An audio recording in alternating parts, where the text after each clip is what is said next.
എല്ലാവർക്കും പുതിയ വീഡിയോയിലേക്ക് സ്വാഗതം. ഹിന്ദി ഹബിൻ്റെ അപ്പോൾ 8ാം ക്ലാസ്സിലെ ഫസ്റ്റ് യൂണിറ്റ് അതാണ് നമ്മൾ ഡിസ്കസ് ചെയ്യാൻ പോകുന്നത്.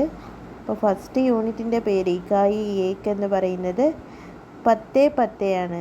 എന്ന് വെച്ചാൽ ഇലകൾ എന്നാണ് പത്തേ എന്ന് വെച്ചാൽ അർത്ഥം.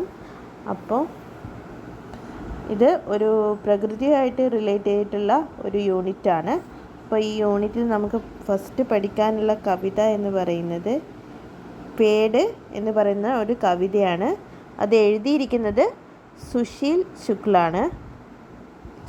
അപ്പം നോക്കാം. പേട് എന്ന് വെച്ച് കഴിഞ്ഞാൽ എന്താണ് എല്ലാവർക്കും അറിയാം അല്ലേ? മരം എന്ന് പറയുന്നത് പ്രകൃതിയിലെ ഏറ്റവും അത്യാവശ്യമായിട്ടുള്ള വസ്തുക്കളാണ് അല്ലേ മരങ്ങൾ. അപ്പോൾ മരങ്ങളില്ലെങ്കിൽ നമുക്ക് ജീവിക്കാൻ പറ്റില്ല. പേട് ഹമേ ശുദ്ധവായു ദേത്തെ ഹെ അല്ലേ? മരമാണ് നമുക്ക് ശുദ്ധവായു പ്രദാനം ചെയ്യുന്നത്. പേട് ഹമേ ഖാനെ ദേത്തെ ഹെ അല്ലേ? കഴിക്കാൻ ഭക്ഷണം മരങ്ങളിൽ നിന്ന് കിട്ടുന്നു. ഇങ്ങനെ അനേകം പേട് പ്രകൃതി കാ വരദാൻ ഹെ അല്ലേ? പേട് അല്ലെങ്കിൽ മരം പ്രകൃതിയുടെ ഒരു വരദാനമാണെന്ന് പറയാം. അപ്പോൾ ആ മരങ്ങളുടെ ഒരു കുഞ്ഞു കവിതയാണ് നമുക്ക് സുശീൽ ശുക്ലിൻ്റെ പഠിക്കാനുള്ളത്. അപ്പോൾ നമുക്ക് കവിയെക്കുറിച്ച് പരിചയപ്പെടാം അതിനു മുമ്പായിട്ട്. അപ്പോൾ സുശീൽ ശുക്ലിനെ കുറിച്ചിട്ടാണ്. സുശീൽ ശുക്ൽ का जन्म 25 मार्च 1974 में मध्य प्रदेश के होशंगाबाद में हुआ. आप बाल साहित्य के क्षेत्र में लगभग 2.5 दशकों से काम कर रहे हैं. അപ്പോൾ സുശീൽ ശുക്ൽ का जन्म അദ്ദേഹം ജനിച്ചത് മാർച്ച് 25, 1974 മധ്യപ്രദേശിലെ ഹോഷംഗാബാദ് എന്ന് പറഞ്ഞ സ്ഥലത്താണ്. ആ ബാൽ സാഹിത്യ ക്ഷേത്രമേ അദ്ദേഹം ബാലസാഹിത്യത്തിലാണ് എന്ത് ചെയ്തിരുന്നത്? 28 ദശകവും സേ കാം കർ രഹേ അരദശകങ്ങളായിട്ട് അദ്ദേഹം ബാലസാഹിത്യത്തിലാണ് പ്രവർത്തിച്ചുകൊണ്ടിരുന്നത്. ആ പ്ലൂട്ടോ ഓർ സൈക്കിൾ ബാൽ പത്രികാവും കെ സമ്പാദക് ബി ഹെ. അദ്ദേഹം പ്ലൂട്ടോ സൈക്കിൾ തുടങ്ങിയ ബാലമാസികകളുടെ എഡിറ്ററും കൂടിയാണ് അല്ലേ? സമ്പാദകൻ എന്ന് വെച്ചാൽ എഡിറ്ററാണ്. ये सारे उजाला सूरज का टिफिन दोस्त फेरी वाले रहीद आपकी 12 बाल पुस्तकों का प्रकाशन एकलव्य प्रकाशन ने किया. അപ്പോൾ സാരേ ഉജാല സൂരജ് ക എന്ന് പറയുന്ന അദ്ദേഹത്തിൻ്റെ ഒരു രചനയാണ്. പിന്നെ ടിഫിൻ ദോസ്ത് അദ്ദേഹത്തിൻ്റെ മറ്റൊരു പുസ്തകമാണ്. ഫേരി വാലെ സഹിദ് അതൊക്കെയാണ് അദ്ദേഹത്തിൻ്റെ പുസ്തകങ്ങൾ. ബാലപുസ്തകങ്ങളാണ് അദ്ദേഹം കൂടുതൽ രചിച്ചിട്ടുള്ളത്. അപ്പോൾ ഏകലവ്യ പബ്ലിക്കേഷൻസ് ആണ് അദ്ദേഹത്തിൻ്റെ ബുക്സ് പബ്ലിഷ് ചെയ്തിരുന്നത്. 2022 के हरिकृष्ण देवसरे बाल साहित्य पुरस्कार से वे सम्मानित है. അദ്ദേഹത്തിന് 2024 ഹരികൃഷ്ണ ദേവ്സരെ ബാൽ സാഹിത്യ പുരസ്കാരം ലഭിച്ചിട്ടുണ്ട്. ഇനി നമുക്ക് കവിതയിലേക്ക് കടക്കാം. पेड़ तुम पेड़ नहीं तुम दर्जी, तुमने कितने सिले घोंसले कितनी सिली हवाएं, धूप सिली तो बिखर गई कतरन कतरन छायाएं, पेड़ तुम पेड़ नहीं तुम दर्जी.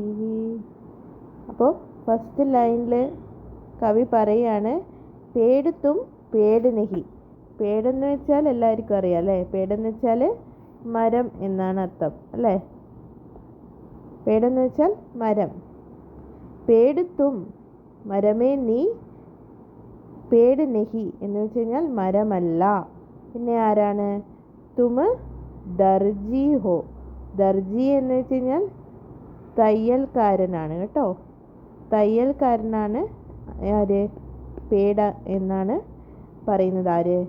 കവി പറയുന്നത് പേട് തും പേട് നെഹി തും ദർജി എന്ന് വെച്ചാൽ മരമേ നീ മരമല്ല, പിന്നെ ആരാണ്? തയ്യൽക്കാരനാണ്. പിന്നെ കവി പറയാണ്, തുമ്നെ കിത്തനെ സിലെ ഘോംസലെ, അല്ലേ? തുമ്നെ കിത്തനെ സിലെ ഘോംസലെ. തുമ്നെ എന്ന് വെച്ചാൽ നീ, കിത്തനെ എന്ന് വെച്ചാൽ എത്ര, സിലെ എന്ന് വെച്ചാൽ തുന്നി, ഘോംസലെ എന്ന് വെച്ചാൽ എന്താ അർത്ഥം? കൂട് എന്നാണ് കേട്ടോ അർത്ഥം. ഗോംസലെ എന്ന് വെച്ചാൽ കൂട് എന്നർത്ഥം. ഗോംസലെ എന്ന് വെച്ച് കഴിഞ്ഞാൽ കൂട്. നീ എത്ര കൂടുകൾ തുന്നി, അല്ലേ? കിത്തനി സിലി ഹവായേ. പിന്നെ ചോദിക്കുകയാണ്, എത്ര കാറ്റുകളെ തുന്നി. ഹവ എന്ന് വെച്ചാൽ കാറ്റ്. അപ്പോൾ കവി ചോദിക്കുകയാണ്. അപ്പോൾ കവിതയ്ക്ക് ഒരു ഡയറക്റ്റ് മീനിങ് അല്ലാതെ ഇൻഡയറക്റ്റ് മീനിങ് കൂടി ഉണ്ടാവും. അപ്പോൾ ഇൻഡയറക്റ്റ് മീനിങ് ആണ് നമ്മൾ എടുക്കുന്നത്. തുമ്നെ കിത്തനെ സിലെ ഗോംസലെ എന്ന് വെച്ചാൽ എത്ര കൂടുകൾ തുന്നി എന്നാണ് അർത്ഥം. അല്ല, നീ എത്ര കൂടുകൾക്ക് സ്ഥലം കൊടുത്തു, അല്ലേ? നിൻ്റെ ചില്ലകളിൽ എത്ര കൂടുകളൊക്കെ, ഒരുപാട് കൂടുകൾ ഉണ്ട്. പിന്നെയോ കിത്തനി സിലി ഹവായും, നീ എത്ര കാറ്റുകൾ വന്നിട്ട് തഴുകുന്ന സമയത്ത്, നീ അങ്ങോട്ടും ഇങ്ങോട്ടും ചലിക്കുന്ന സമയത്താണെങ്കിൽ പോലും നിൻ്റെ ശിഖരങ്ങളിൽ കൂടുകളുണ്ടല്ലേ? നീ എല്ലാത്തിനെയും എന്താ തുന്നിച്ചേർത്തതുപോലെ തോന്നുന്നു. ധൂപ് സിലി തോ ഭികർ ഗയി കതരൻ കതരൻ ഛായായേ. അപ്പോൾ അടുത്ത ലൈനിൽ എന്താ പറയുന്നത്? ധൂപ് എന്ന് വെച്ചാൽ എന്താ? ധൂപ് എന്ന് വെച്ചാൽ വെയിൽ, അല്ലേ? വെയിലിനെയാണെന്ത് ധൂപ് എന്ന് വെച്ചാൽ വെയിൽ എന്നർത്ഥം. സിലീത്തോ എന്ന് വെച്ചാൽ വെയിൽ തുന്നിയപ്പോൾ ബിഖർ ഗയി. ബിഖർ ഗയി എന്ന് വെച്ചാൽ ചിതറി, അല്ലേ? വെയിൽ തുന്നിയപ്പോൾ നീ ചിതറിപ്പോയി. നിന്റെ ശിഖരങ്ങൾ എന്താ വെയിലിൽ എന്താ ചിതറിയതുപോലെ തോന്നുന്നു, അല്ലേ? ധൂപ് എന്ന് വെച്ചാൽ വെയിൽ. സിലീത്തോ എന്ന് വെച്ചാൽ തുന്നിയപ്പോൾ, ബിഖർ ഗയി നീ ചിതറിപ്പോയി. എങ്ങനെ ചിതറി? കത്തിരൻ കത്തിരൻ ഛായായം. എന്താണ് ചിതറിയത്? കത്തിരൻ കത്തിരൻ എന്ന് വെച്ചാൽ കഷ്ണങ്ങളായിട്ട്. കഷ്ണങ്ങളായിട്ട് എന്താണ് ചിതറിയത്? ഛായായം, അല്ലേ? എന്താ? നിഴലുകൾ. ഛായ എന്ന് വെച്ചാൽ നിഴൽ എന്നാണ് അർത്ഥം. ഛായ എന്ന് വെച്ച് കഴിഞ്ഞാൽ നിഴൽ. അപ്പോൾ ധൂപ് സിലീത്തോ വെയിൽ തുന്നിയപ്പോൾ, ബിഖർ ഗയി ചിതറിപ്പോയി, കത്തിരൻ കത്തിരൻ ഛായായം കഷ്ണം കഷ്ണമായി ചിതറിപ്പോയി. എന്ത്? ഛായായം നിഴലുകൾ. എന്ന് വെച്ചാൽ വെയിലിൻ്റെ പ്രകാശമേറ്റപ്പോൾ എന്താ നിന്റെ ചില്ലകൾക്കിടയിലൂടെ വെയിലിൻ്റെ പ്രകാശങ്ങൾ എന്താ ചിതറിയതുപോലെ തോന്നുന്നു, അല്ലേ? അതാണ് പറയുന്നത് കവി. എന്നിട്ട് കവി പറയാണ്, പേട് തും പേട് നഹി, മരമേ നീ മരമല്ല, പിന്നെ നീ ആരാണ്? തും ദർജി, നീ ആരാണ്? നീ ഒരു തയ്യൽക്കാരനാണ്. ദർജി എന്ന് വെച്ചാൽ തയ്യൽക്കാരൻ.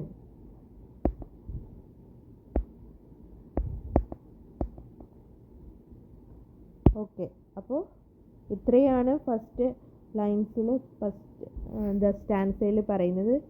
പേട് തും പേട് നഹി, മരമേ നീ മരമല്ല, തും ദർജി നീ തയ്യൽക്കാരനാണ്, തുമ്നെ കിത്തനെ സിലെ ഘോംസലെ നീ എത്ര കൂടുകൾ തുന്നിക്കെട്ടി, കിത്തനെ സിലി ഹവായം നീ എത്ര കാറ്റുകളെ നീ തുന്നിക്കെട്ടി. എന്ന് വെച്ചാൽ നിൻ്റെ ചില്ലകളിൽ എത്രയെത്ര കൂടുകൾ ഉണ്ട്, എത്രയെത്ര കാറ്റുകൾ വന്നിട്ടും നീ ആടി ഉലയാതെ അവിടെ തന്നെ നിൽക്കുന്നു, അല്ലേ? ധൂപ് സിലീത്തോ ബിഖർ ഗയി കത്തിരൻ കത്തിരൻ ഛായ. എന്താ? സൂര്യൻ്റെ രശ്മികളേറ്റ് ചിതറിപ്പോയിരിക്കുകയാണ്. എന്ത്? ചിതറിയതുപോലെയാണ് നിഴലുകൾ ചിതറിയതുപോലെ, കഷ്ണം കഷ്ണമായിട്ട്. കത്തിരൻ കത്തിരൻ എന്ന് വെച്ച് കഴിഞ്ഞാൽ കഷ്ണം കഷ്ണമായിട്ട് ഛായ നിഴലുകൾ ചിതറിപ്പോയിരിക്കുന്നു എന്നാണ് കവി പറയുന്നത്. ഇനി അടുത്തത് നോക്കാം. മിट्टी सिल कर रंग बनाए पानी सिल आकाश, മിട്ടി രംഗ് ഹവാ പാനി കോ ജോഡാ ദിയാ തരാശ്. എന്താണ് പറയുന്നത്? മിട്ടി സിൽക്കർ അല്ലേ, മണ്ണ്. മിട്ടി എന്ന് വെച്ചാൽ എന്താണ് അർത്ഥം? മണ്ണ്. മണ്ണിനെയാണ് എന്ത് പറയുന്നത്? മിട്ടി എന്ന് പറയുന്നത് മണ്ണിനെയാണ് അല്ലേ. പിന്നെ സിൽക്കർ തുന്നിയിട്ട്, മിട്ടി സിൽക്കർ രംഗ് ബനായേ എന്ന് വെച്ച് കഴിഞ്ഞാൽ മിട്ടി സിൽക്കർ അല്ലേ, മണ്ണിനെ തുന്നിയിട്ട് നിറങ്ങൾ ഉണ്ടാക്കിയല്ലേ. മണ്ണിനെ തുന്നിയിട്ട് നിറങ്ങൾ നീ തീർത്തു, ഒരുപാട് നിറങ്ങൾ നീ തീർത്തു. മണ്ണിനെ തുന്നിയിട്ട് നീ ഒരുപാട് നിറങ്ങൾ തീർത്തു. പിന്നെയോ പാനി സിൽ ആകാശ്, എന്താ? വെള്ളത്തെ തുന്നിയിട്ട് നീ ആകാശമുണ്ടാക്കി. മണ്ണിനെ തുന്നിയിട്ട് നീ എന്താക്കി മാറ്റി? നിറങ്ങളുണ്ടാക്കി. എന്ന് വെച്ചാൽ മണ്ണിനെയും ആകാശത്തിനെയൊക്കെ നീ എന്താ തുന്നിക്കെട്ടിയതുപോലെ എന്താ യോജിപ്പിച്ചു നിർത്തുന്നു എന്നാണ് അർത്ഥം അല്ലേ. മിട്ടി സിൽക്കർ രംഗ് ബനായേ, മണ്ണിനെ തുന്നിയിട്ട് എന്താ രംഗ് ബനായേ, നിറങ്ങൾ നീ ഉണ്ടാക്കി. പാനി സിൽ ആകാശ്, വെള്ളം തുന്നിയിട്ട് നീ എന്താക്കി മാറ്റി? ആകാശമാക്കിയിട്ട് മാറ്റി.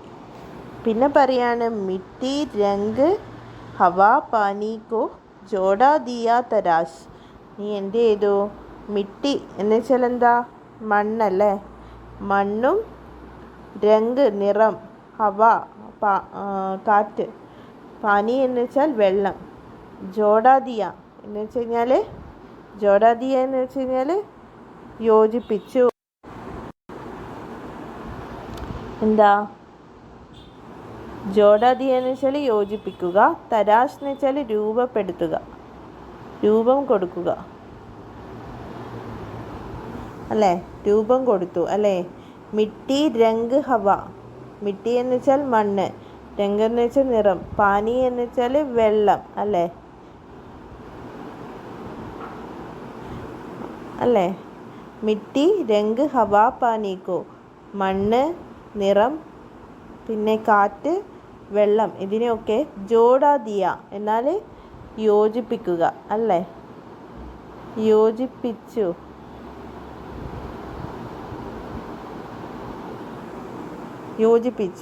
ഇവരെയൊക്കെ നീ കൂട്ടി യോജിപ്പിക്കുന്നു, തരാശ്. എന്നിട്ട് അതിനൊക്കെ ഒരു രൂപം നൽകാനും നിനക്ക് പറ്റി അല്ലേ. ഇതിനൊക്കെ രൂപം കൊടുക്കുന്നത് ആരാണ്?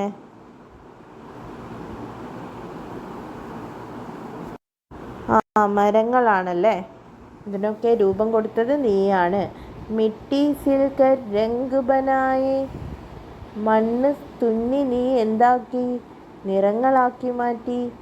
പാനി സിൽ ആകാശ്, വെള്ളം തുന്നി നീ ആകാശമാക്കി മാറ്റി. മിട്ടി രംഗ് ഹവാ പാനി കോ ജോഡാ ദിയാ തരാശ്, മണ്ണും നിറങ്ങളും, ഹവ കാറ്റ്, പാനി വെള്ളം, ഇതിനെയൊക്കെ ജോഡാ ദിയ കൂട്ടി യോജിപ്പിച്ച് തരാശ് ദിയാ ഹെ, എന്താ ഒരു രൂപം നീ കൊടുത്തു.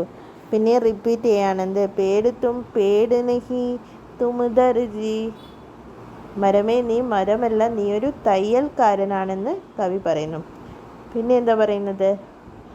തുമനെ കിത്തനെ സിലെ കിനാരെ കിത്തനി സിലി ജമീനെ രംഗ് മഹക്കി ഹുയി സിലായി ഫൂൽ സിരെ പശ്മീനെ. എന്താ പറയുന്നത്? തുമനെ കിത്തനെ സിലെ കിനാരെ എന്ന് വെച്ചാൽ, കിനാരെ എന്ന് വെച്ച് കഴിഞ്ഞാൽ തീരം എന്നാണ് അർത്ഥം അല്ലേ. തുമനെ കിത്തനെ നീ എത്ര, സിലെ തുന്നി, കിനാരെ എന്ന് വെച്ചാൽ തീരങ്ങൾ. അപ്പോൾ തുമനെ കിത്തനെ സിലെ കിനാരെ എന്ന് വെച്ചാൽ നീ എത്ര തീരങ്ങൾ തുന്നി. കിത്തനെ സിലി ജമീനെ, ജമീൻ എന്ന് വെച്ചാൽ ഭൂമി എന്നർത്ഥം അല്ലേ. കിത്തനെ സിനി ജമീനെ, നീ എത്ര ഭൂമികൾ തുന്നിക്കൂട്ടി എന്ന് വെച്ച് കഴിഞ്ഞാൽ എന്താ അർത്ഥം? നീ എന്ത് ചെയ്തു? തീരങ്ങൾ തമ്മിൽ കൂട്ടി യോജിപ്പിച്ച് തീരവും മണ്ണും തമ്മിൽ എന്താ കൂട്ടി യോജിപ്പിച്ചിരിക്കുന്നു അല്ലേ. ഭൂമിയും വെള്ളവും തമ്മിൽ നീ എന്ത് ചെയ്യുന്നു, അപ്നെ ജോഡാ ഹെ അല്ലേ, മരങ്ങൾ കൂട്ടി യോജിപ്പിച്ചിരിക്കുകയാണ്.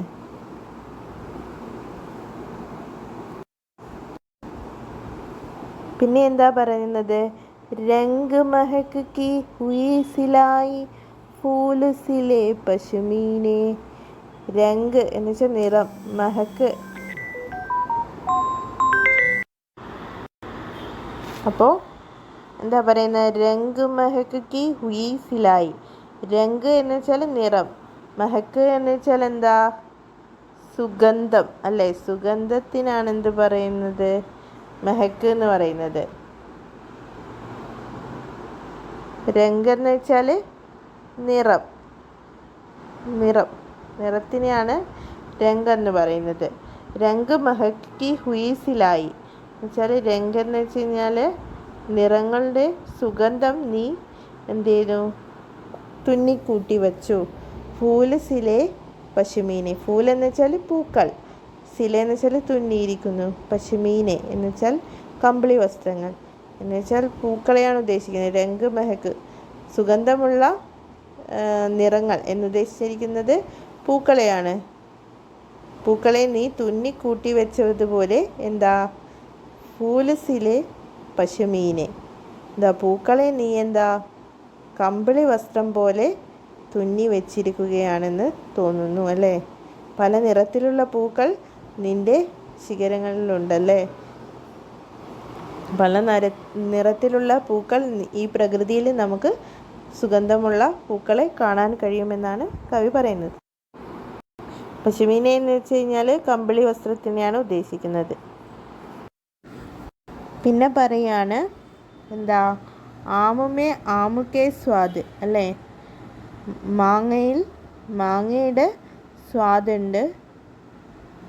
ജാമുൻമേ ജാമുൻകെ അല്ലേ. ആമുമേ ആമുക്കെ സ്വാദ് സിലേ ഹേ ജാമുൻമേ ജാമുൻകെ. എന്താ, ആമെന്ന് വെച്ചാൽ മാങ്ങ, ആമുമേ ആമുക്കെ സ്വാദ് മിലേ ഹേ.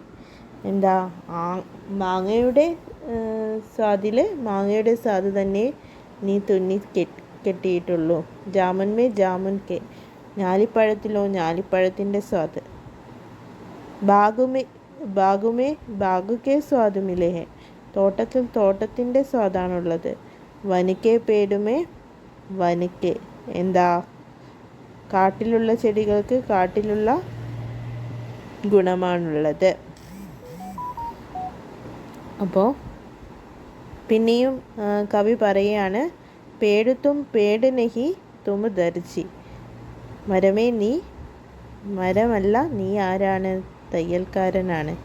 ഇത്രയുമാണ് എന്ത് പേട് എന്നുള്ള കവിത. ഇതൊരു കുഞ്ഞു കവിതയാണ്.